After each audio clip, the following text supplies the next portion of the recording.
Welcome to the Ultimate Food Makeover. You are in for a treat today as we help you optimize your health and wellness.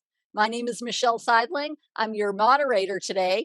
I'm the CEO of Food Experience Unplugged, where we empower military transitioners and executives to fuel their body and their life. I'm also the host of two podcasts focusing on wellness: Food Experience Unplugged and Military Transition Wellness. So glad you're here. And that means that you're focused on your wellness and you're focused on the food experience. To begin with, we're going to introduce some panelists. First off, we have the amazing action and accountability coach, Amy Goober. Amy, welcome to the panel. Thank you. You want to introduce yourself for just a moment? Sure. Yep. So you got it right. I'm an action accountability coach. I work with women to help them focus on themselves, for a change, right? And try to understand what it is that they want in the midst of giving everybody else in the world what they want. So it's a way to just prioritize yourself, get on your own to-do list, and feel good about that. And today I'm going to interweave that with the food experience. Fantastic. Thank you, Amy. Next up, we have body image coach Lisa Dahl. Lisa, welcome. Thank you so much for having me. Wahoo! So I am Lisa Dahl. I'm an intuitive eating and body image health coach, and I work with women to help them break free from dieting, diet culture, and to undiet their life. What I do comes from my personal and professional experience. So I am a former professional dieter. And now I have retired that title, and I have learned the practice of intuitive and mindful eating, and I help women learn how to just be. Just be. I love it. Fantastic. Thank you, Lisa. And next, we have the amazing integrative nutrition health coach, Lisa Baker. Lisa, welcome. Thank you so much. It's going to be a little confusing with Lisa and Lisa, but we'll work it out.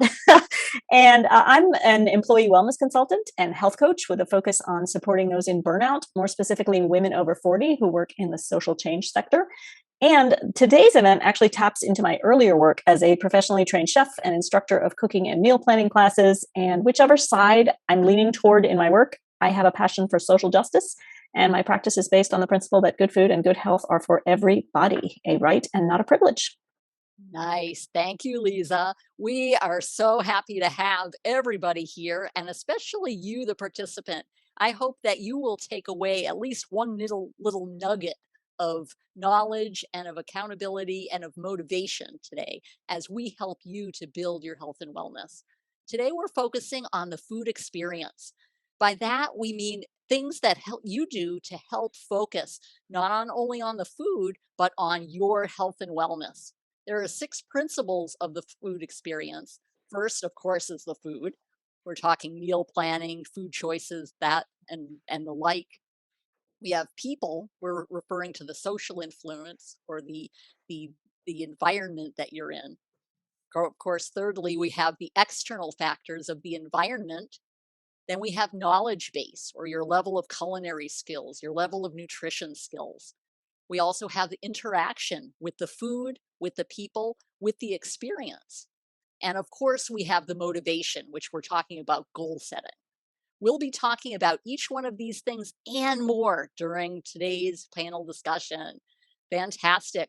First off, we are going to hear from the amazing Amy Goober as she talks about setting really the stage for your goal setting and for what you can expect going forward for you and your health. Amy, the floor is yours.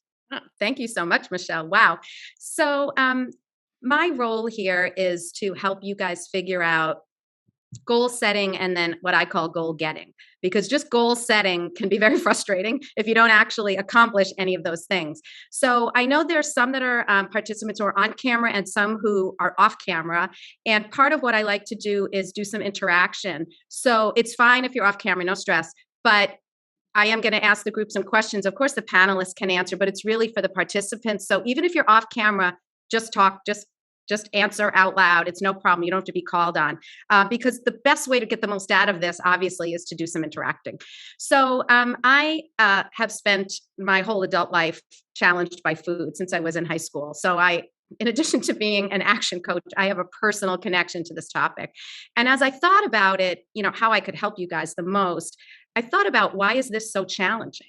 And it's because, in my view, we have to eat, right? Food isn't something you can say, well, I'll just never do that. There's a lot of other things in life that you can just ban, but food we need. So you have to eat food, and you have to eat it every day. And food is everywhere. There's no getting away from it. And it's linked to all the occasions. Just ask anybody, oh, it's my birthday, and it's all about, the food. So, or we're having a retirement party, and it's all about the food. So those are some of the food challenges. So food is just everywhere. It's linked to all the occasions, and people use food for all different emotions, right? When you're happy, you want to celebrate, and food can become part of that. And when you're depressed or unhappy, food can be part of that. So this is sort of what I'm trying to say, is that you really can't get away from it. So how do we proceed knowing that, right? So I have 10 sort of tactics for goal setting and goal getting that I want to share with you guys. And I'm going to ask you a few questions. And again, if you're off camera, feel free to just shout out, because again, it helps us to know more about you. So here's number one. How I talk to my clients and how I try to sort of strategize my own situation is to divide things into two categories, right? There's the things you can control and the things you can't control. And that works for this, right? So you can't control, let's say, your genetics, right? I mean, that you're born that way. You can't control, when you go to someone's home, what they decide to serve you, right? Food wise. You can't control the world we're in, which is a very, I think, food-centric world. And you can't control other people's behavior, right? You can't control someone who's pushing food on you, or whatever those things might be, or food shaming, all those things. But what can you control? What can you say to yourself? I can control this. And there's a lot in our individual control. You can control how you use food yourself, right? And you can also control what you do or don't put in your own mouth, right? I mean, that is a self-controlled element. So when you're in a tough situation, and there are many, just remind yourself, you don't have control over these things, but what do you have control over? And my advice is always focus on what you can control. So that's sort of my number one tip, and a good reminder, as we just go through the day, the week, and life. So number two is goal setting. And this is where I kind of would love to know from the group, if anyone wants to reply, what kind of goals do you set for yourself where food is concerned? Does anyone have any? I try to stop eating after 8. Okay, that's great. Doesn't always work, but I would put my video on if I could. Sorry. No stress. Thanks for jumping in, Marcy. I love that answer. Right. So that is sort of a goal that you set for yourself. Does anyone else have any? Oh, Karen says, eat a happy plate 3 times a day. Okay. So that's good. So you're already sort of setting these goals, and that's a great way to look at things. For many people, especially around health, the goal setting can be too big, right? I've had clients come to me and we talk about getting to action, and they have a laundry list just in the health area. They're going to exercise this many times a week. They're going to cut out these foods. They're going to add in all and drink water, all like Monday, So my suggestion to you guys is, don't be overly ambitious in your goal setting around this, because as we said, it's too all-encompassing. How I coach my clients is small steps lead to big changes. So take it, again, you're going to hear from the other experts too, but take it one step at a time. Try to change one thing, a week or a month, because those small changes, when you adopt them, will lead to big results, and you just don't have to do it all at once. Number 3, goal getting. So this is important, I think, to think about. When you set goals for yourself, make performance goals, not outcome goals. Make the goals based on what you can control, not what you can't control. So here's an example. Like, I would rather have you say, I'm going to add 3 servings of vegetables every day versus I'm going to lose 5 pounds next week. Right? We don't know for sure. I mean, if weight loss is a thing, you're not as much in control of, but you are in control of how many vegetables you eat. Right? So you might say, I'm going to make 2 new healthy recipes this month versus, I'm going to decrease my cholesterol number, whatever the things are. So base it on performance goals, not the outcome, because the outcome will arrive with the right performance. Do you guys know what I mean? Does anyone have an example of this? Do you guys know what I mean? Yes, I know what you mean. Thank you. Thanks, Marcia. Marcy. You're welcome. Yeah. So just keep that in mind. It's always better to base it on your own performance versus whatever the outcome is, because with good performance and good routines, you will have the outcome you want. Okay. The other one is visualize your results, right? And you've probably heard, oh, if you write your goals down, you have a greater chance of achieving them. But the same is true with visualization. Visualize yourself doing these things, as you're going to learn, eating healthier, shopping healthier, cooking healthier, being more active. Whatever your goals become, envision yourself on the finish line, right? I mean, that's how athletes are trained. They're trained to visualize themselves winning, crossing through the banner, all those things. So visualize yourself doing these healthier things, and I am telling you, you have a much greater likelihood of goal getting if you can envision yourself doing these things. So that's my number 3, I think.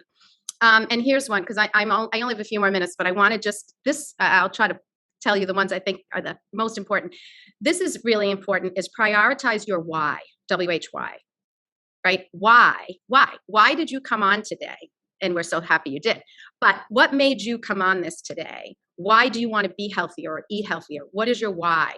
And the reason that is important is when the going gets tough, it's your why that's going to see you through, right? You can have all these great intentions. I'm going to eat healthy, cook healthy, and all this stuff. And then you, boom, end up at a barbecue or whatever it is, right? And reminding yourself of why this is important to you is what's going to help you get through those challenging times.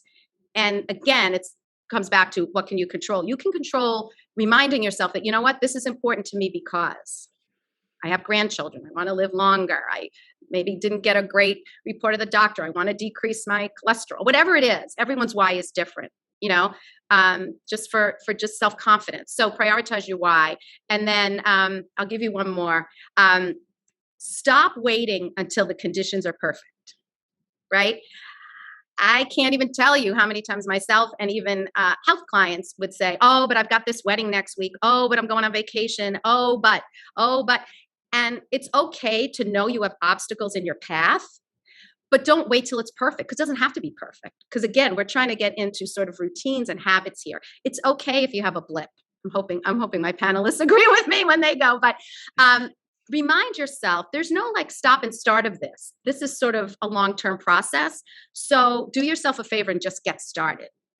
All right, my time is up. So I hope that was helpful. Back to you, Michelle. Thank you, Amy. Fantastic. Really sets the stage for the food experience and for wellness. Next up, we have Lisa Dahl talking about building your relationship with food. Lisa, the floor is yours.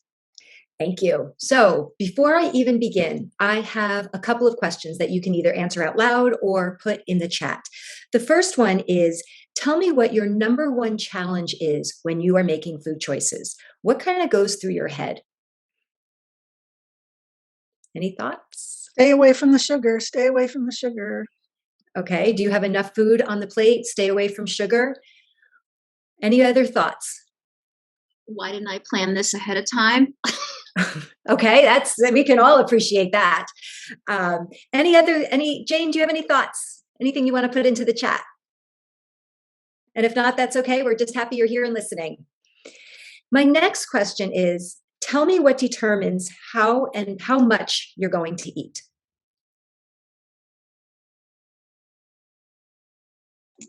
Any thoughts?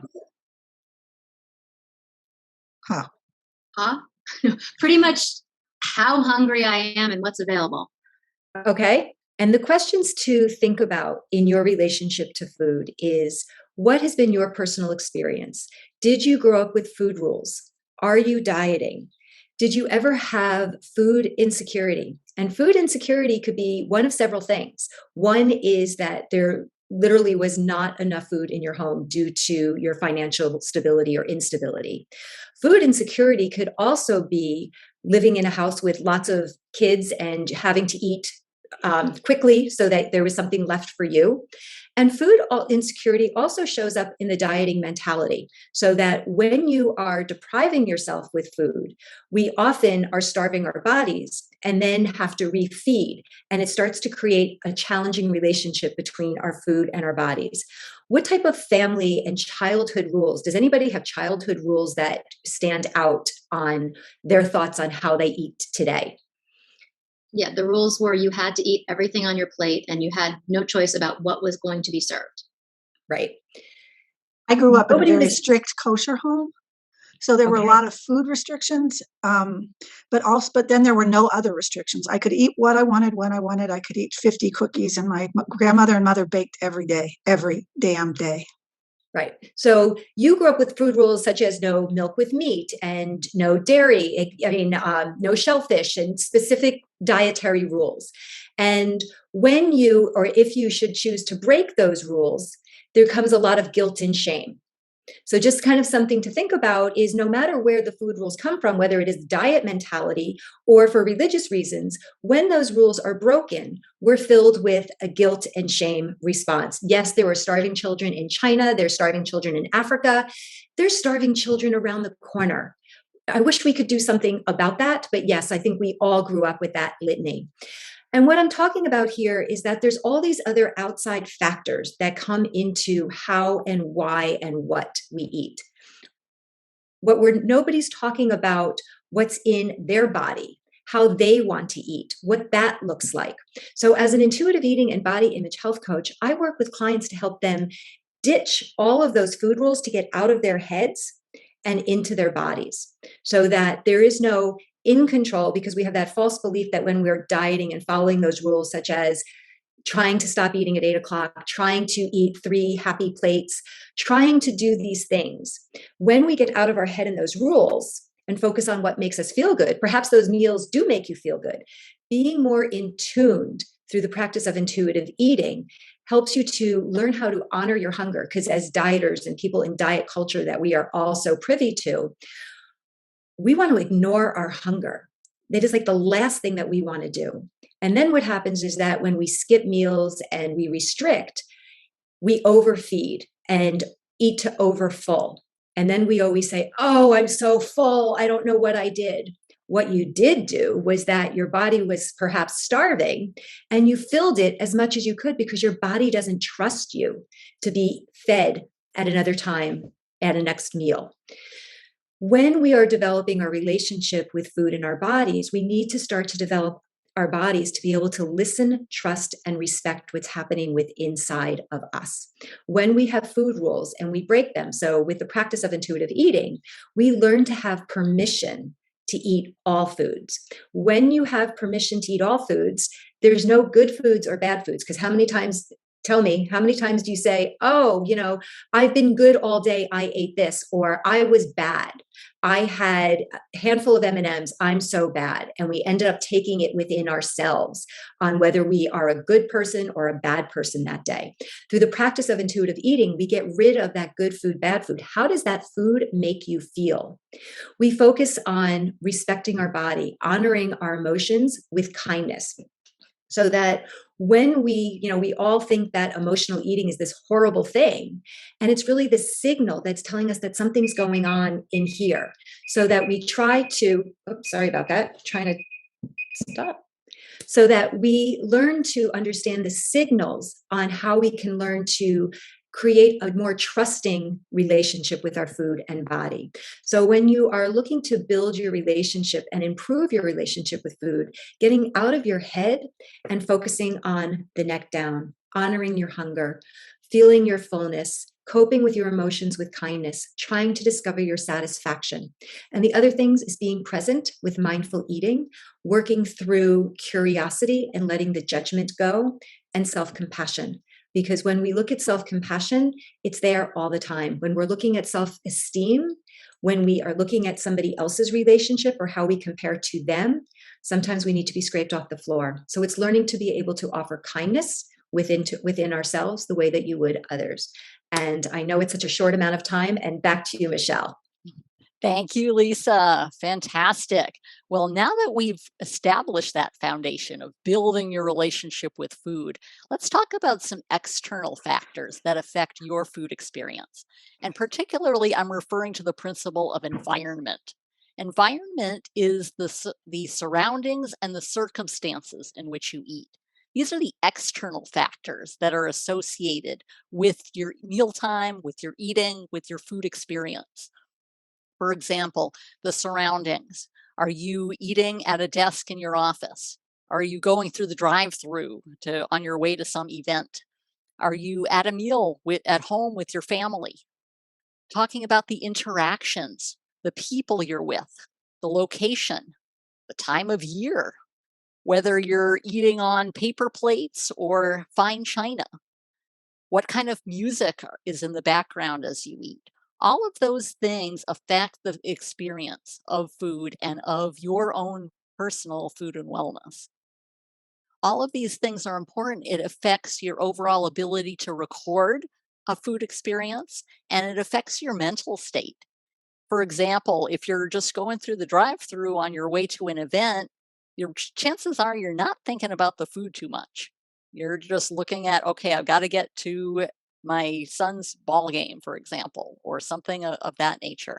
You're not focused on the food and you're less inclined to be focused on the wellness. But there are several aspects that I just mentioned about the environment. But let me share a quick example of what I mean by that contrast and how the environment can pull you away from the food experience or put you toward the experience. While I'm doing that, if you can focus on and think about what things can you tweak in your environment? What things can you adjust to be more focused on the food and to be more focused on your wellness? For example, thinking back to when my mother-in-law passed away several years ago already. But as we were gathered as a family, we spent most of our time, of course, in the hospice location where she was at. Food was not really a concern. We were focused on her and her needs. Thankfully, some of the staff there at the hospice location brought in things like veggie trays or fruit trays. We as a family all took shifts, for example, to spend time with my mother-in-law to make sure she was comfortable in her last hours. But the staff were focused on helping us to be sustained, making sure we had water, making sure we had a little bit of food. As we changed our shifts, sometimes we were able to go home and cook a meal or go get some prepared food. But the main point I'm making is that that environment, whether if you're eating some veggies at a hospice center, that's a little bit different of a food experience than if you're sitting down to a meal at a restaurant in contrast, or in going home and cooking a meal, because you're being pulled in that different direction. In this case, we're concerned about my mother-in-law, how she was doing. Is she comfortable? We're less concerned about our own food needs and health needs, unfortunately. And that's something to be aware of. I'm not saying that that's bad, of course. You want to make sure that your family's taken care of. But just keeping that in mind, and what are some little adjustments that you can make? In contrast, when you go, say, to a restaurant, you think about it as you walk in. You think you have the music, ideally music specific to the cuisine, whether it's you're in an Asian restaurant, Italian restaurant, or even some jazz bistro music in a American food restaurant. What's the decor like? Who are you with? Are you with friends or family? How is the food? What is it like? Are you being able to focus on the food? So, how does this all relate to you and the bottom line of the food experience? Well, the fact is that there are adjustments that you can make. For example, at mealtime in your home, can you play some music? Can you make those adjustments so that you're more focused on the food? You're more focused on nutrition. You're more focused on your wellness and that of people with whom you're dining, whether it be your friends, your family members, your kids, others in your circle and in your life. So think about and plan for what is one thing that you can do differently, even in the next week, even in the next day, maybe, to adjust your food environment to focus on the food.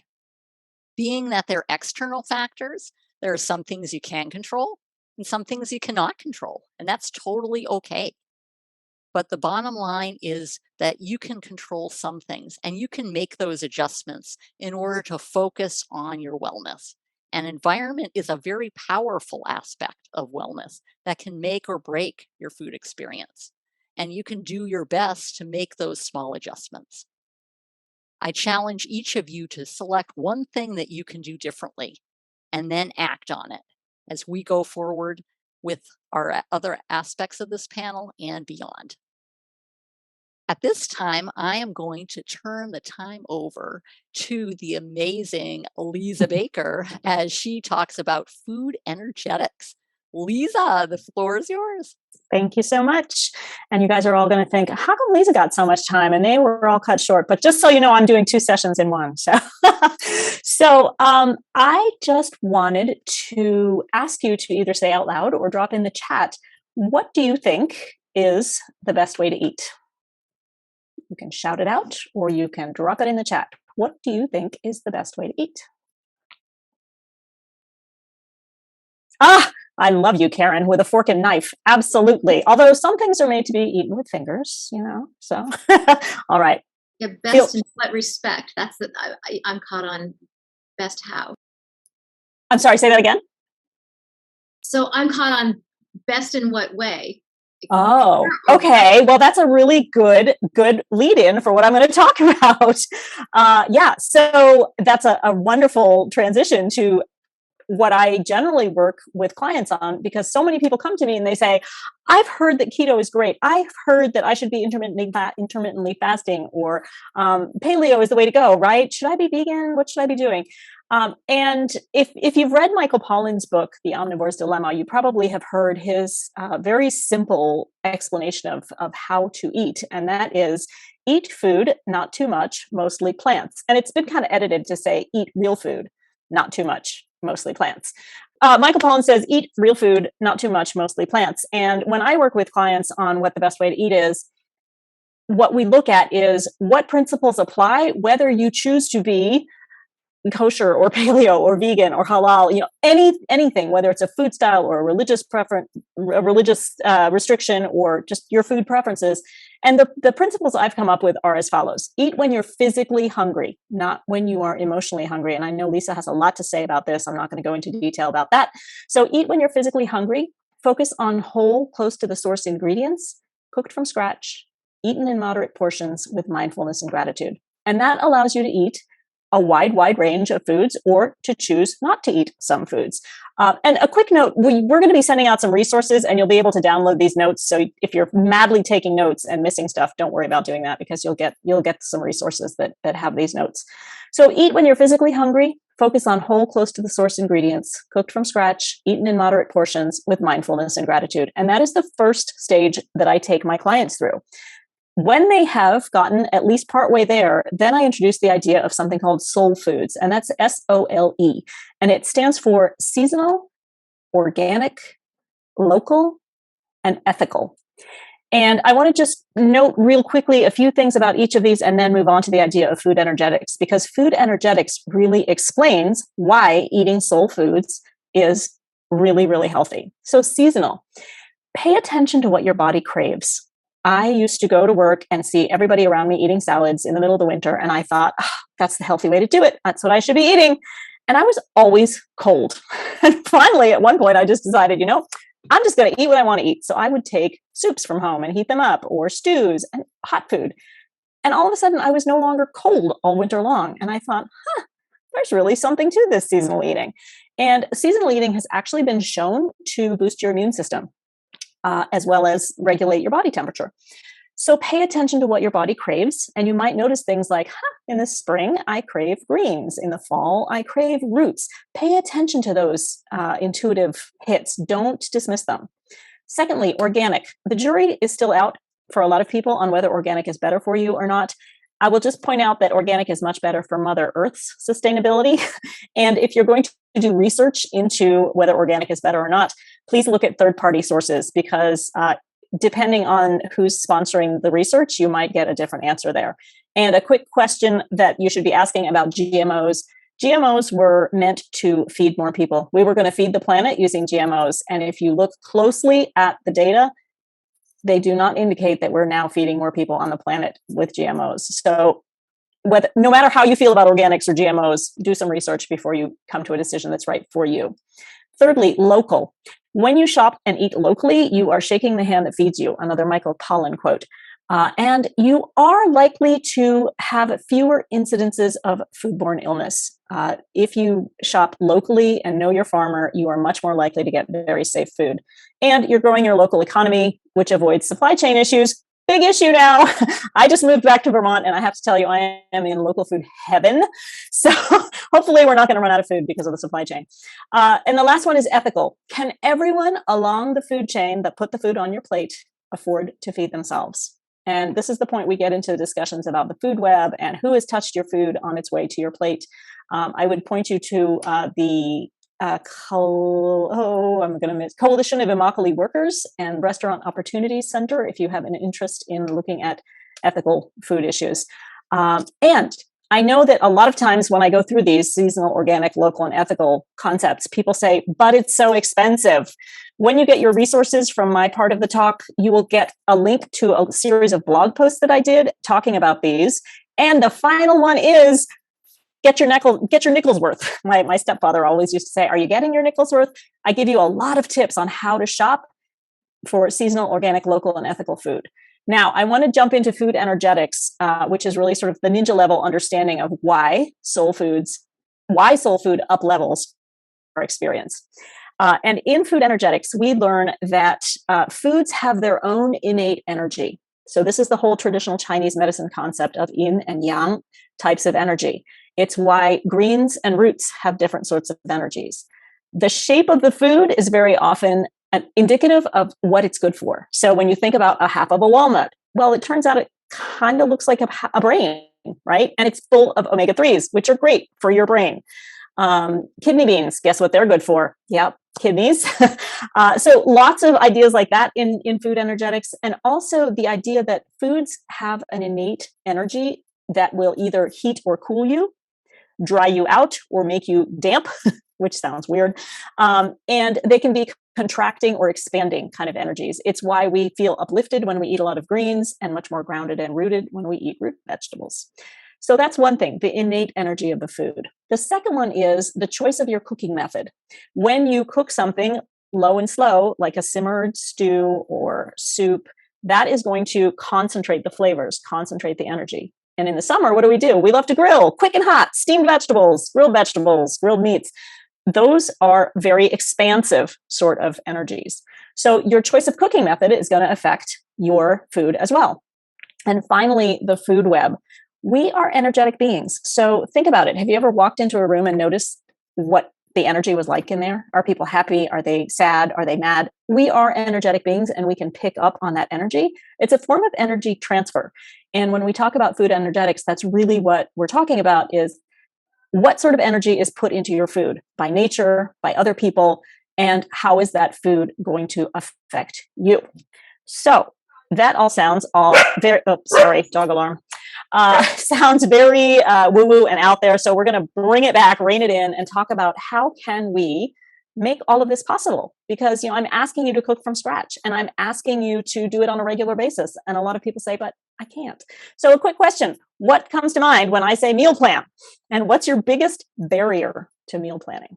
You can just drop that in the chat and I'm going to keep going. So what comes to mind when I say meal plan? Most people think, oh my God, a grid of 21 meals that I have to produce.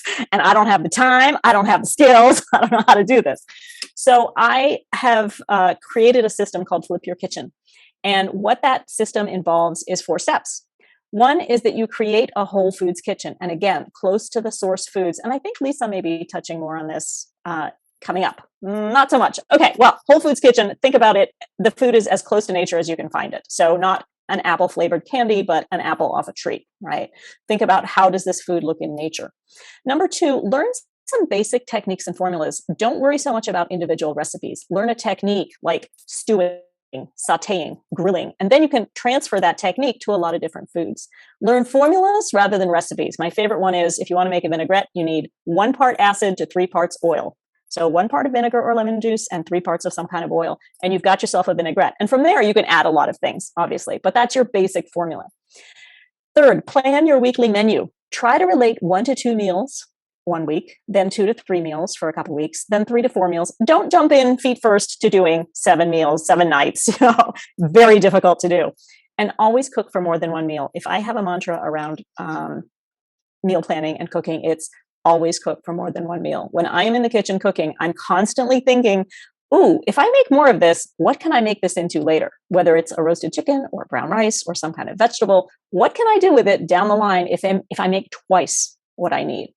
And those last 2 points, plan your weekly menu and always cook for 1 meal, turned into a meal planning system that I have.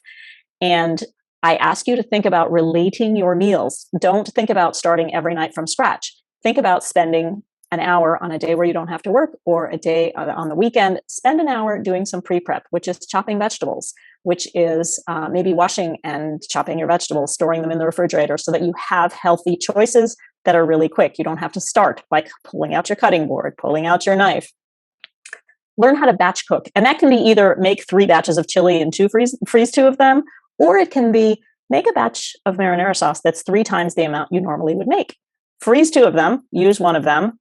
Next week, make 2 batches of something like white sauce. Freeze 2 of them, eat 1 of them. And that way you constantly have stuff in rotation. So think about doing some pre-prep and batch cooking.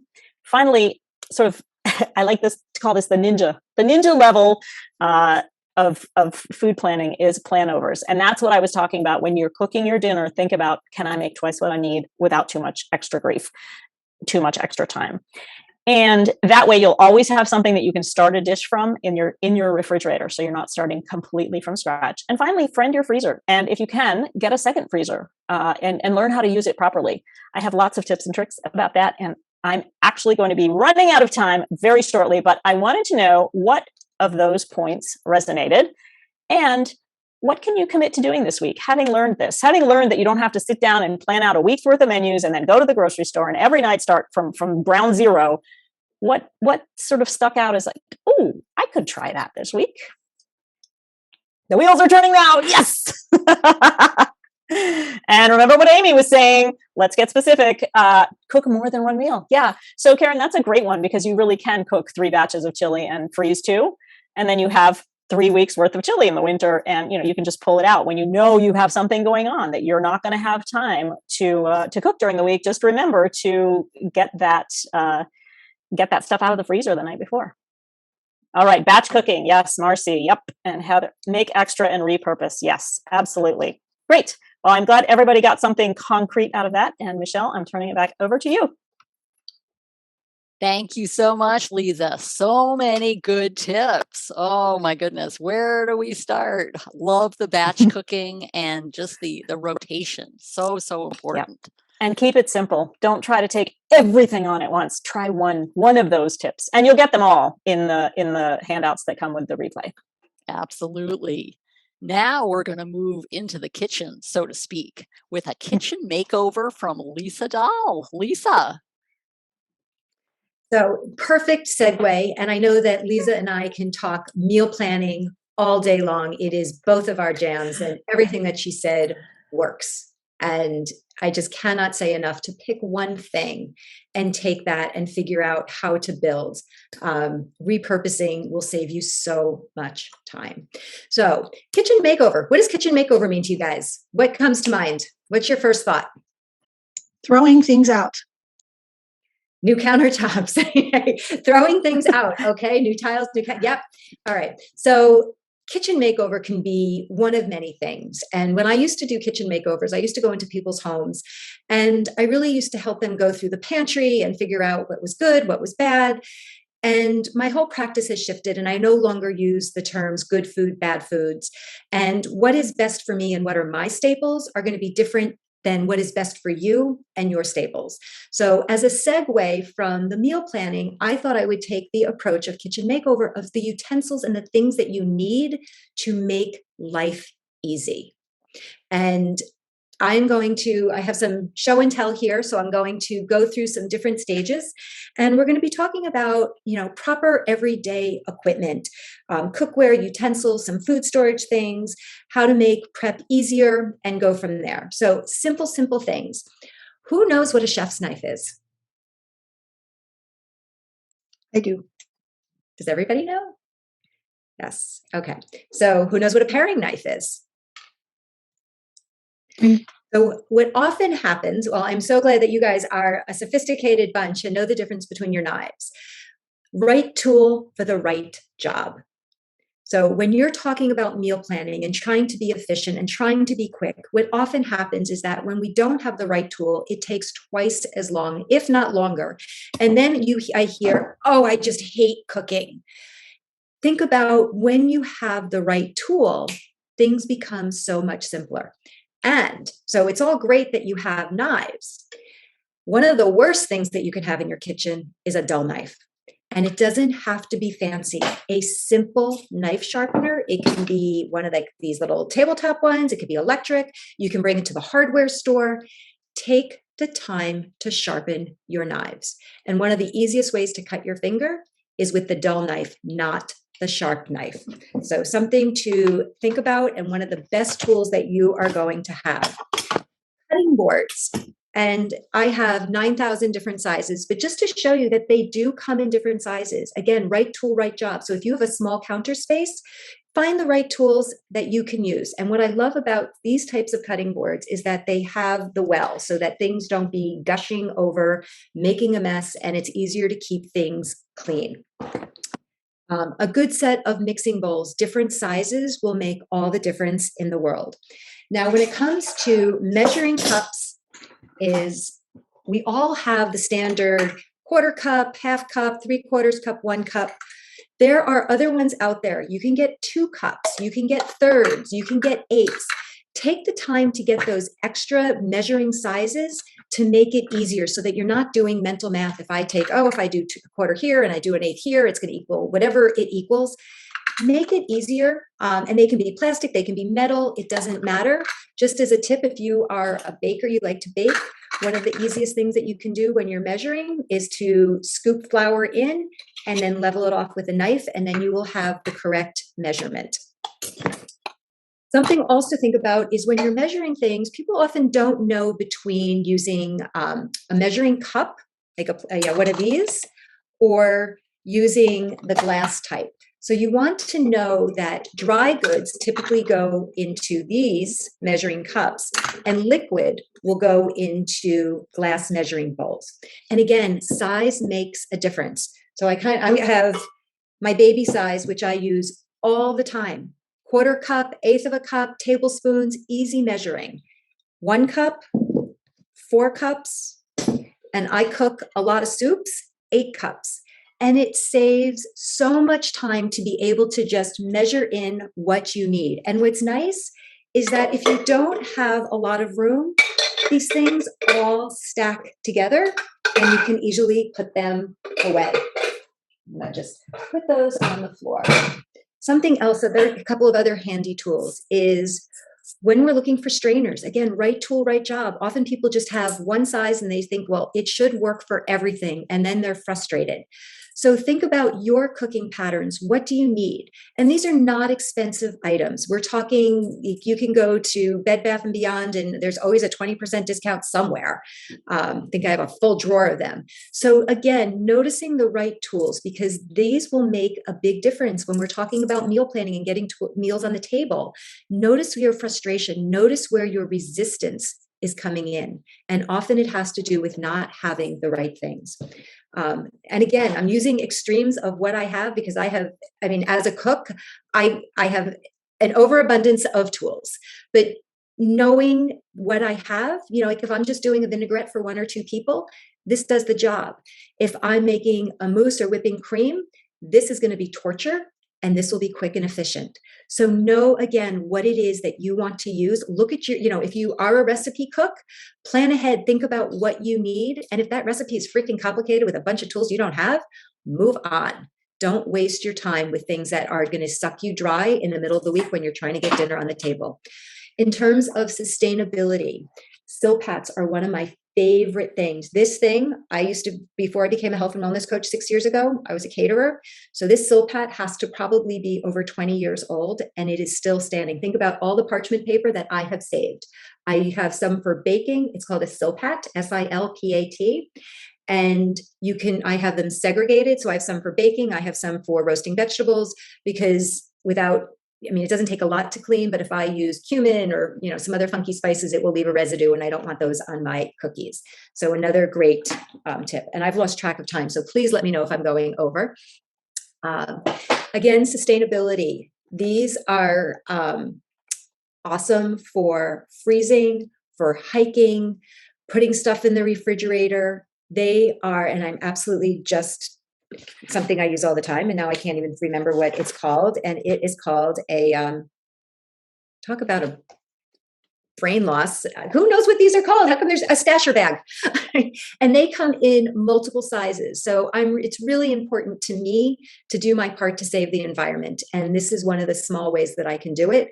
Comes in multiple sizes, multiple colors, and we use them for everything dishwasher safe. So again, when you're cooking, because sometimes when we have leftovers and we're repurposing food, if we don't have the right containers, then it's hard to repurpose that food. So use these in multiple ways. They're perfect for the freezer. And again, here's another size. I will often defrost food in cold running water. So instead of getting a gallon-sized plastic bag, if I'm defrosting a pound of fish, I put it right into here, and I put this into a bowl of cold running water, and then I can defrost my fish, and I haven't wasted another bag. So everything is repurposed. Quick garlic press. We live on garlic, one of my favorite tools.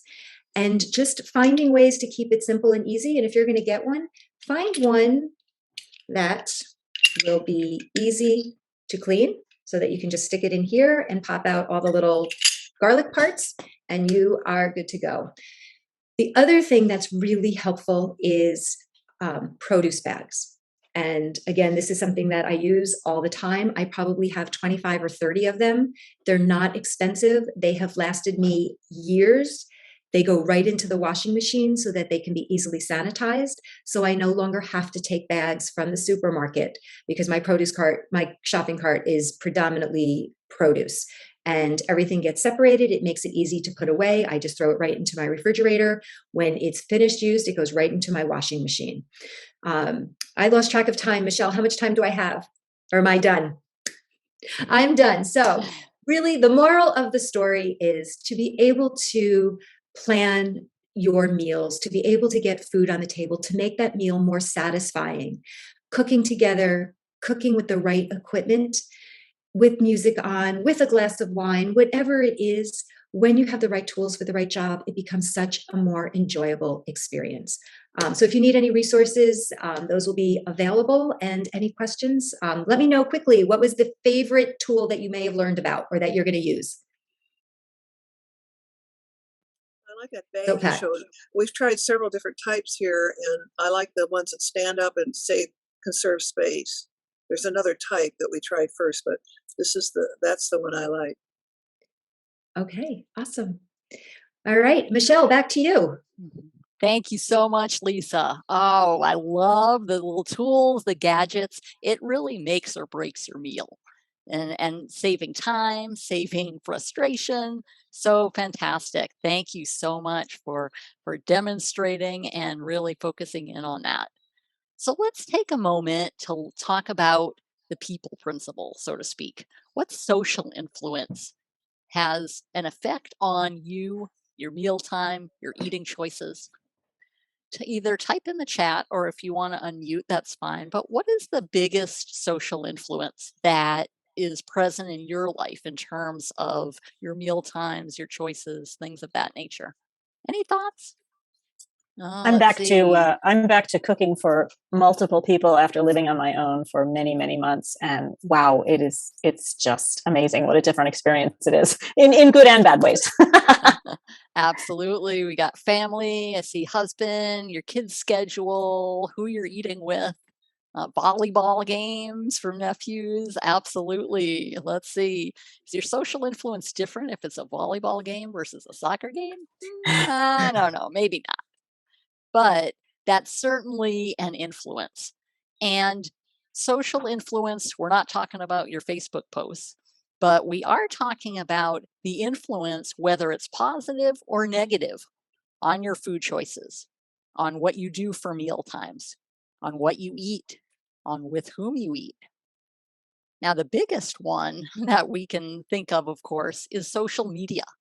We get bombarded by stuff. Either, make sure, oh, you got to eat keto. Oh, you got to be vegan. Oh, no, no, no. You got to be a carnivore. Absolutely. You got to just have meat. You just need to eat more dairy. Oh, no, no, no. Don't eat dairy at all. We get so much information about what to eat, what not to eat, studies that have been done. And I don't know about you, but it's overwhelming sometimes. Like, how do you decide what new diet to do or undiet, as I believe Lisa talked about? But it's about information and it's about taking things in stride. There are always going to be people and influences telling you what to eat or what not to eat, telling you what diets to be on, telling you when to eat, when not to eat, under what circumstances. But on the flip side, there are also positive influences. You've got probably millions of different recipes and videos of how to make different things, of knife skills. You can learn how to use more knives in more detail, of kitchen gadgets, of a whole host of food and mealtime topics at your fingertips to give you that power of information. On that note, the social influence is huge and it can empower you. So, can you see the contrast of what I'm talking about? You get bombarded by messages telling you what to do or not do, but you also get that influx of information. Other influences that we're going to talk about are more close to home. You've got your family. That's, I know, several mentioned with your kids, with your husband. The family can be a testing ground for new recipes, for new cuisines, for different eating habits. They have their own ideas. They're getting information too. You get reactions. You have to maybe deal with a picky eater or diet restrictions within your family. So you've got to navigate that a little bit. And that influences your own food choices as well as trying to accommodate those within your family. Family acts as a guide really to understanding, well, what if a recipe didn't turn out right? Then you can get a little feedback. Well, it needed more salt and pepper. Well, it needed to be browned a little bit more, or etc., etc. You fill in the blank. But the family is that exchange of information, and it can be positive or it can be negative. We have our choice, but we're receiving both. The bottom line is that you make the choice. What are you going to tune out? What are you going to listen to? Of course, you're going to accommodate diet restrictions and things of that nature in your family. But in terms of healthy eating, terms of food choices, what are the things that you can listen to? What are the tweaks that you can make based on comments or suggestions from family members? Another aspect are friends and work colleagues, even. If you think about social gatherings at work, potluck dinners, things of that nature. In that sense, you get even more experiences, not only those within your family, but you get a whole host of your work colleagues. Maybe one of them is even a chef or some other profession or focused really on the food. They have their own set of experiences that you can learn from. On the flip side, maybe their eating isn't so healthy and it's kind of a turnoff, if you will, for different food choices. So you've got that contrast. And the main point is to focus. What messages do you want to focus on? What works for your body and your specific situation? Do you yourself have food restrictions? Do you prefer a certain diet plan? Do you prefer cooking large meals for your family? inviting the friends and the colleagues maybe. But what influences are the loudest? And what are the softest? And what influences or adjustments you can make? Think about one thing that you can do differently to either tune out negative influences or tune up or turn up the volume on the positive things that encourage you to eat healthier, that encourage you to make mealtime a pleasant environment, that encourages you to focus on your own health and wellness and that of your family and your friends. I invite you to take a look and see where you can make those adjustments in your social influence to help you and to build your own health and wellness. Let's take a look and return now to our goal setting and our goal getting with a little wrap up and focus on those things from Amy Goober. Amy, the floor is yours. Thank you. Okay, so boy, we got a lot of great information. I was taking notes the whole time. So you've got all this now circling in your head, and you're like, where do I start and what do I do? So I'm going to give you 2 little tips, and then we're going to talk about how you're going to set your first couple goals so you can actually get something out of this instead of a stack of notes that you put aside. Just 2 things I want to add. A quick tip that I encourage my clients to use, and you may not have thought of, is to use a mantra, right? Just a few word phrase that you use for this particular subject.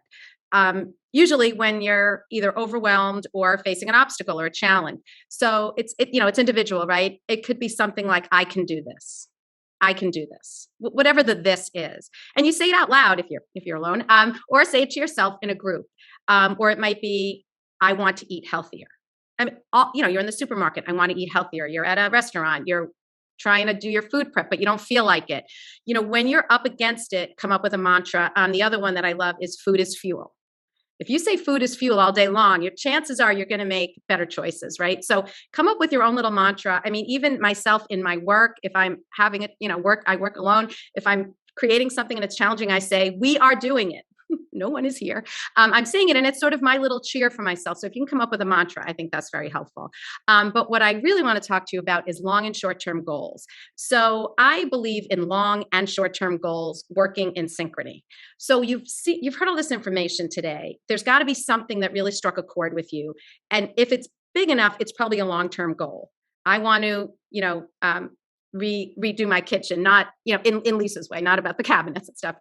I want to work on my kitchen, changing out my kitchen, or I want to eat healthier, whatever your sort of long-term goal is. And that is important because that's the carrot dangling, right? That's going to keep you going, but you don't have to do it tomorrow. So you don't feel pressured by it, but it's out there and you're like moving toward it. I want to start to visualize. Yay. That's great, Marcy. And then what I want you to do is create a few short-term goals, right? Those are the guideposts on the way to the long-term goal. And the reason why you want short-term goals is because you can feel good about them. They're pretty easy to accomplish, and you can kind of check them off. Because a lot of goal getting is boosting up your own confidence, right? I always say an object in motion stays in motion. You start shopping healthier, you're probably going to start cooking healthier, then you're going to be eating healthier. And the next thing you know, you're on one of these panels with us. So I'd love it. We have just a few minutes. I'd love to hear from you guys. You can put it in the chat or just say it out loud. Do you have an idea of a long-term goal? And do you have like a few short-term goals to lead up to it? And I'm happy to help you. But I really want everyone to come off of this Zoom with like a little mini game plan for what they're going to do with this information. Anybody have any thoughts? Eat when I'm hungry. Yep. Yep. I like that. That's great. Karen says yes. I think from you, Amy, I got take it in smaller steps and then it's more attainable. Mm-hmm. And that is resonating with me. Thank you. Yeah, you're so welcome. And just to go a little further with that is what I recommend is the very first few steps of anything you tackle, do it for no more than 30 minutes. Right. We're talking about habits here. So that's a little bit different. But if you want to do something that's a project, just set your timer for 30 minutes. And when 30 minutes is up, you're done for that session. And what that does is it encourages you to do it more, especially if it's a big project, because you can do it in 30 minutes. And then you always stop after 30 minutes because you want to be true to yourself. But that's great. I'm glad you said that. Create the win. Yep. I love that too. do what works for you, and set those short-term goals to be very attainable. Very attainable. I'm going to try a new recipe once a week. You can do that.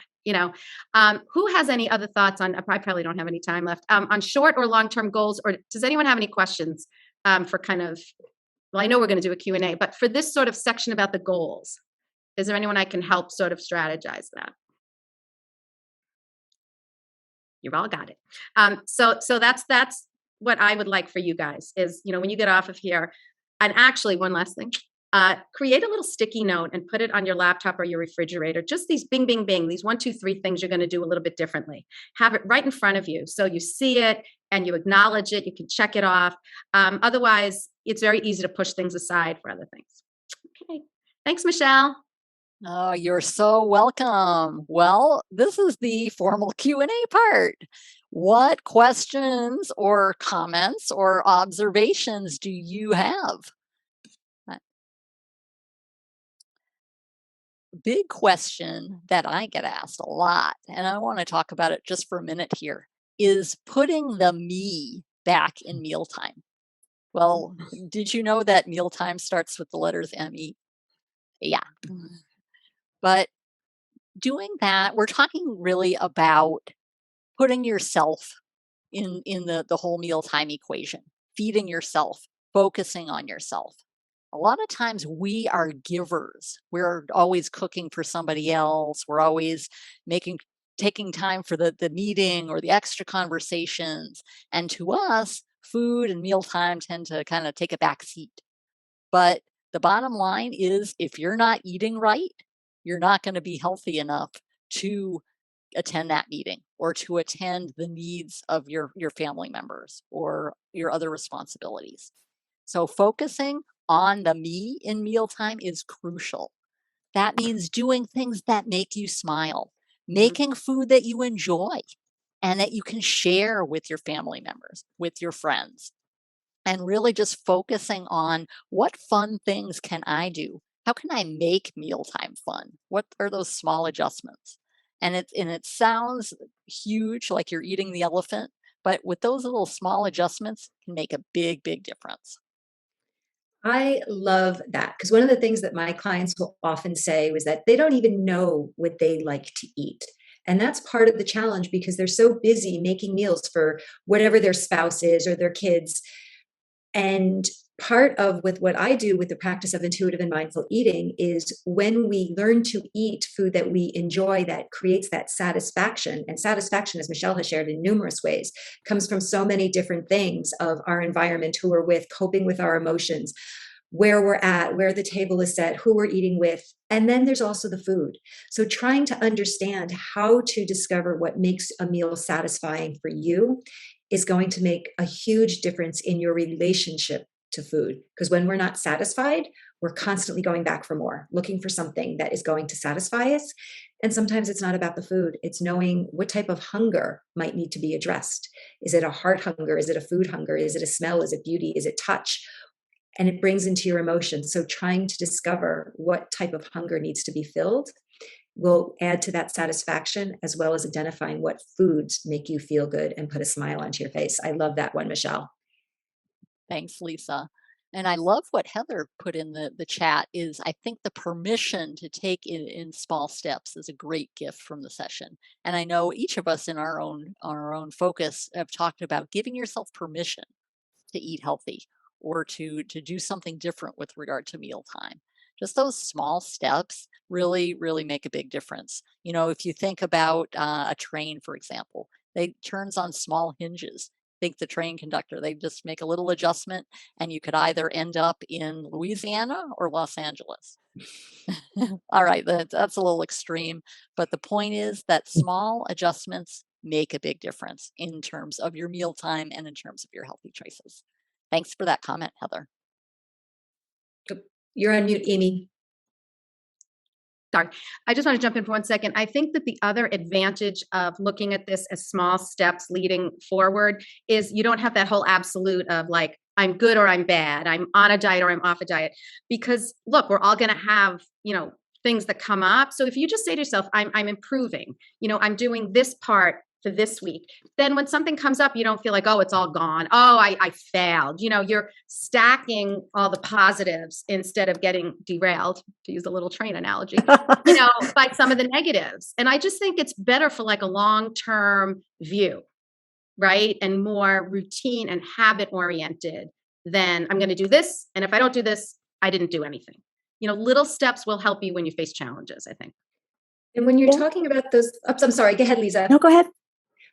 When you're talking about, those challenges and when things don't get right, when you shift your thoughts from curiosity or from judgment to curiosity. That's exactly where I was going.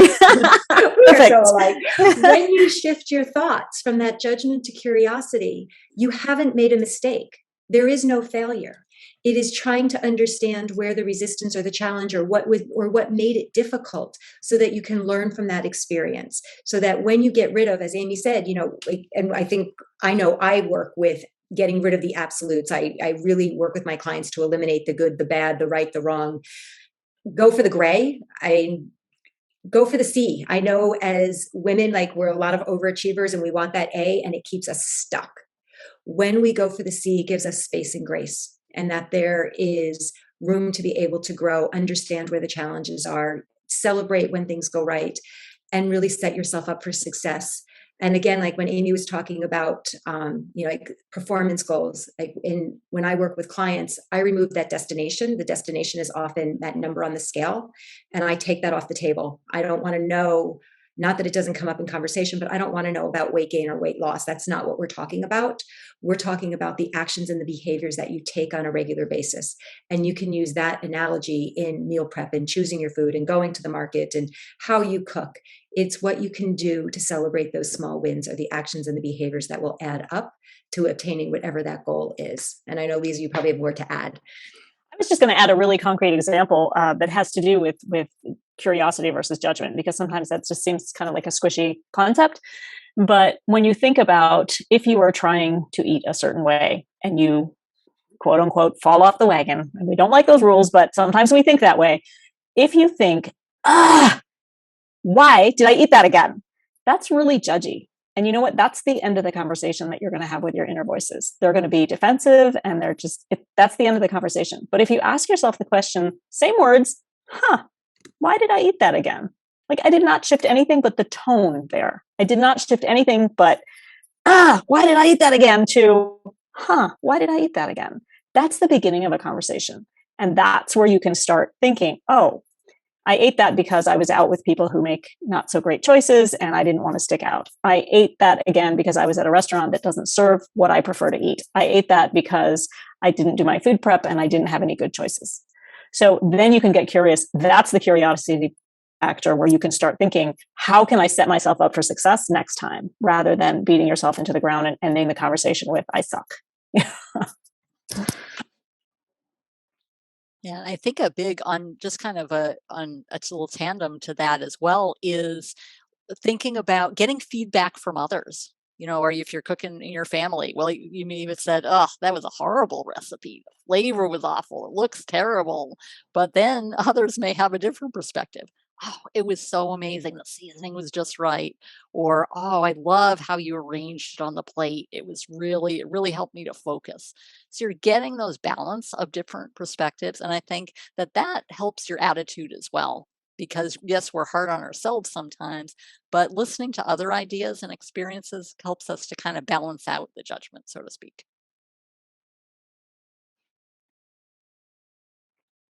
I love what Marcy said. Often just say, I already blew the day, so I may as well keep eating. Oh, yes. Those are two big ones, actually. One is, I blew it, might as well forget it.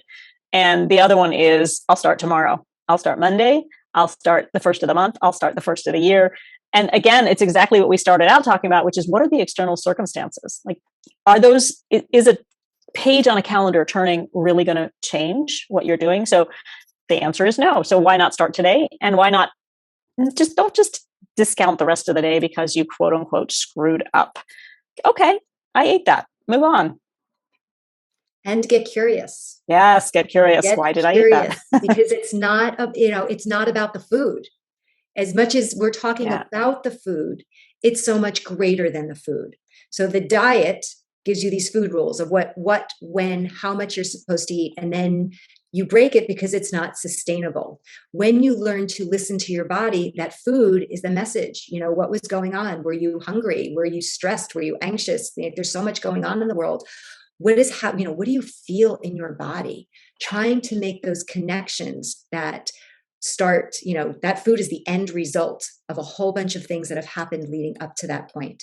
And often we eat because we restrict and deprive and then overfeed, and then we think that we're emotional eaters. It can be emotional eating, and it could also be the restriction and the deprivation, because when we restrict and deprive, our bodies go into starvation mode. They don't know that it is a choice to restrict or deprive. So it's a good question to ask yourself, why, what's happening? And again, with that kind, nurturing voice, not that mean, nasty food police voice, because there's a difference. We want to turn those rebels into our allies to help us so that we can move forward. And again, the way that Amy was saying, the language and that mantra of, maybe I did, I can do this next time, or I'm working on it. I am a work in progress. Trying to bring out that kindness in with yourself. Self-compassion is one of your biggest tools that you can have to learn to be able to work through any type of experience. I love that you focused on work in progress, because really we're all a work in progress. Our meal times are a work in progress. Have you really had a meal where everything, all the stars are aligned, everything is exact? Maybe you did, but more often than not, there's always a little something that can be a little different. But taking things with a grain of salt, so to speak, pun intended there with the food, but really focusing in. And I just love how we have been well fed today. We've started out with goal setting and really focusing on what you want to accomplish from a health and wellness perspective. Talking about, it's just really setting the stage, building your relationship with food, creating the right environment for mealtime and food, looking at food energetics and meal planning and how to make those little adjustments. And then Lisa talked about the kitchen makeover and how we can make things a little easier for ourselves with regard to the right tools, the right techniques. So important. And then looking at the social influence and how we can be an influence for good as well as receive information. So the bottom line is, I love that. What are you going to do with all of this information? That's really the bottom line. I love what Tony Robbins talks about when he talks about his 3 decisions. What are you going to focus on? What does it mean? And what are you going to do because of what you know? And please take a minute, take a few minutes, take some time to really focus and decide what of these things you're going to focus on. Doesn't have to be just one, but what has really resonated with you? What things do you want to focus on from a health and wellness perspective? What does it mean? Well, maybe it means I have to make a little bit of adjustments here and there. What am I going to do because of it? Well, maybe I'll tweak my routine a little bit. Do I want to start a different habit? Think about what is going to make the biggest difference in your life. It's just like that train example, when you make those small adjustments and it can be a world of difference. And I know that each of these things contribute. It's not sequential. It's definitely not exclusive. There are so many factors that go into food and mealtime, but you can do it and you can put that in. I love what Lisa said, low-hanging fruit, doing what works, what makes sense for you and for your family. I love it when just think about what works and what will work, and just start. Take that first step. So important. You all have been amazing. Thank you so much, Amy and Lisa and Lisa, for our fantastic panelists. Each of you who are participants will receive an email shortly with regard to the recording of this panel, as well as a resource sheet, which is a way of getting in contact with any or all of us, and also some little freebies that we've thrown in to help your life from a health and wellness perspective. Thank you so much. You're amazing, and keep being amazing and keep staying confident in your mealtime and in your food. Thank you so much for attending today.